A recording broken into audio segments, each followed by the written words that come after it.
Good morning and welcome to another one of Maxwell's webinars. This one today will be on CoreShed. It's one of our MX apps and I'll be presenting it. My name is Gavin Cleaver and let's get the show on the road. So in today's webinar I'll be looking at, as I mentioned, the CoreShed application. It's a plugin that's used to manage your core photography and it can be used with Logchief or from within Datashed as an extension.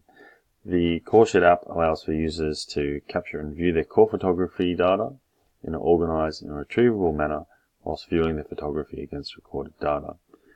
In today's webinar, we'll look at setting up a configuration. We'll show you how to register new photos, and we'll also show you how to view those photos with related data. Okay, so we'll open up Logchief now and we'll have a look at Logchief. And this is a demonstration configuration that we have here. And we have some login profiles. Within that we have some groups. And we've already preloaded in or pre-entered in some data for a couple of drill holes here. So we've got some collar information. I do have some geology information, and there are also some related samples. In the field, we've also taken some core photography, and these photos have been saved into a folder, much like what you would have on a network location.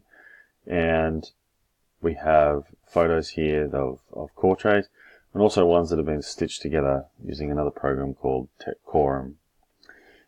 This is just to strip out the core from the core trays into a single long core run like this. Okay, so all of these have been named with the whole ID, the from, to as well. And the CoreShed app lives down here in the MX apps section. So if we click on the CoreShed application, so if I click on the CoreShed application and bring it across, we can see this is the home screen of the CoreShed application. And the first thing to do is set up or review the configuration settings if we haven't utilized our program before. So we can click on the administration and we have mapping config, and it opens up our configuration window. So for CoreShed settings, we must specify where our files or photos are stored. And here I've got my photos saved to a local directory.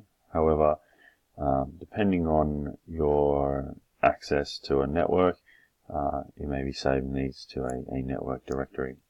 Of course, you have to have permissions in order to access those photos as well.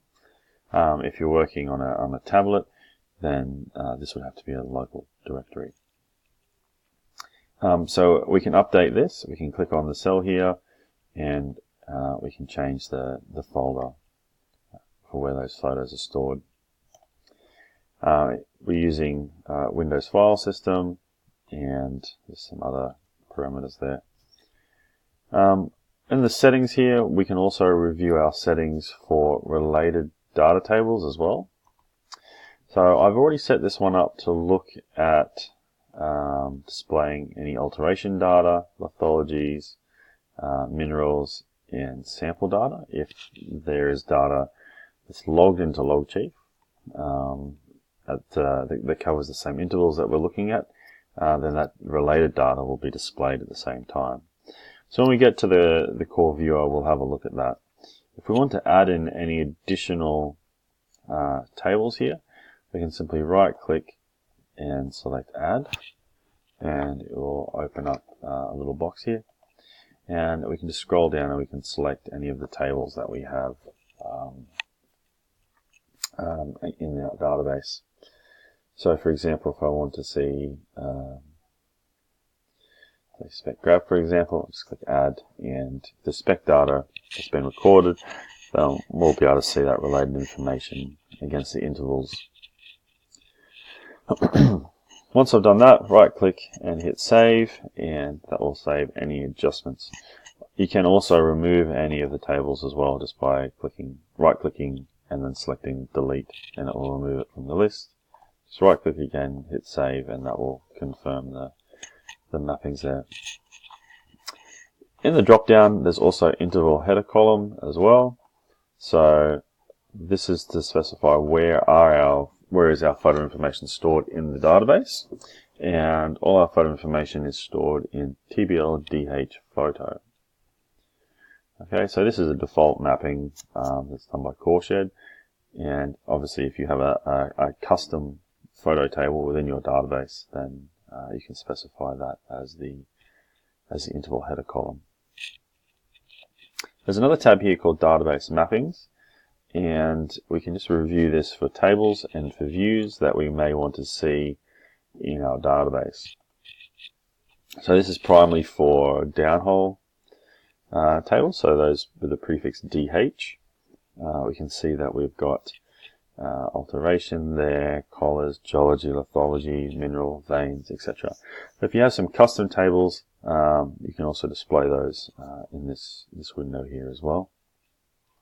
If you click on any of the tables on the right hand side, we can review the mapping, we can alias column headers, etc. if you need to. However, this is all just set up as default, and this is the information that we'll see in the related data column headers.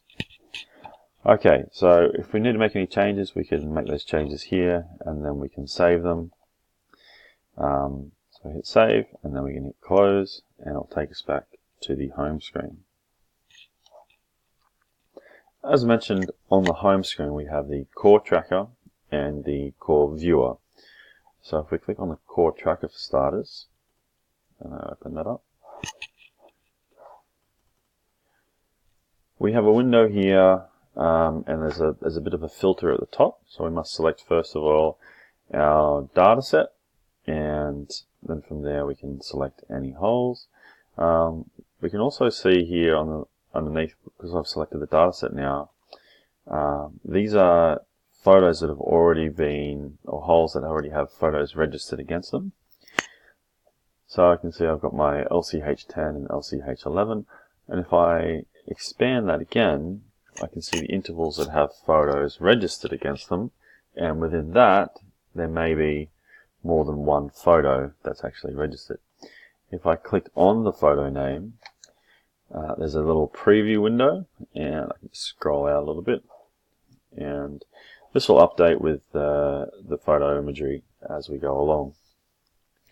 So we can also, when we load photos, we need to categorize them as to the photo type. So whether it's dry core box, wet core box, dry core as in a strip. They could be chip tray photos as well. We can also load in trench photos as well. So the center window here specifies the information about the hole, the data set, the photo ID, so that's the photo name, the type, the interval data, so the from and the to. We can also specify other metadata information that's coming from the camera or the photography as well. However, a lot of this information here is not mandatory, so it doesn't have to be entered. To add a new image, I've left some core photos out of here, and to add a new image, we can do that together. So simply I start out by adding a depth from and a depth to. So I've got from 0 to 550. The photo type will be dry core box, and I want to select add image. I'll navigate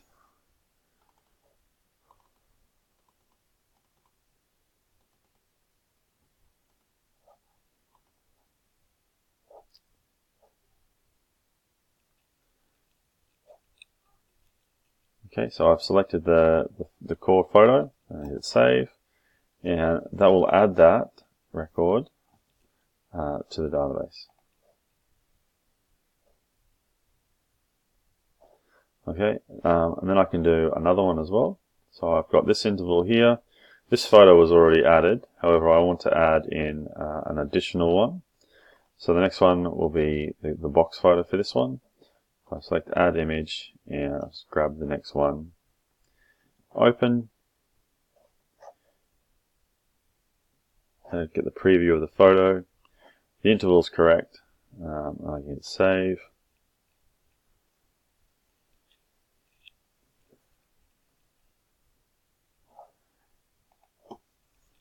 And commits that record to the database.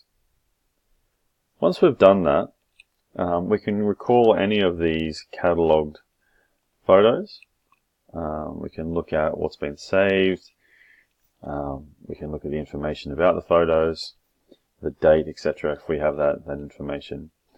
We can also then view these photos against data that's already been logged against them as well. So if there's samples or if there's geology or alteration, then we can view that in our core viewer. So we can click on core viewer here, or alternatively we may select core viewer from the home screen. Just open that and it will open up the core viewer window. Again, we need to select which hole ID. There's a little filter at the top left. So it looks at only those data sets and holes that have core photography registered in the database.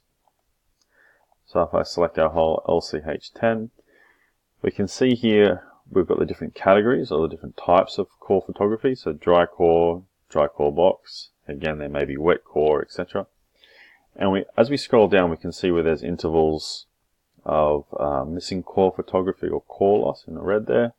The images here are obviously a little bit blurred, just in this core strip.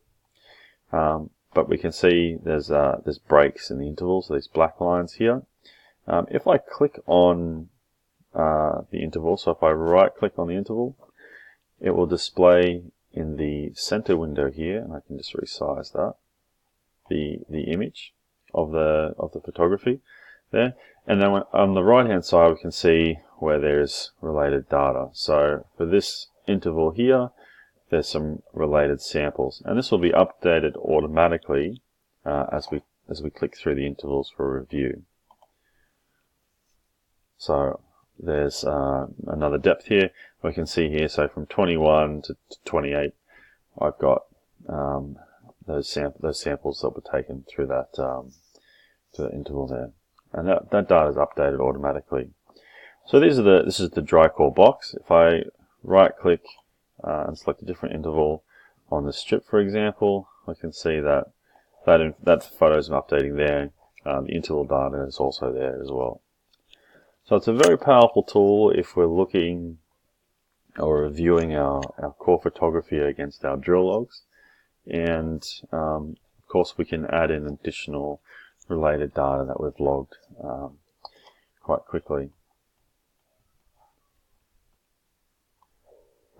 It does view one hole at a time, so we can look at individual holes, and there's a combined tables section here as well. So this is just an automatic widget, so it puts all the tables here into one. So as you scroll across, it gives you a combination of the data as well. Okay, if there's any questions or follow-up that you'd like to have, feel free to get in touch with us at Maxwell. My email's on the screen now. Alternatively, you can contact us through sales@maxgeo or the support as well, and there's also a phone number up there as well. Okay, alright, thanks for your time, and we'll talk to you soon. Thank you.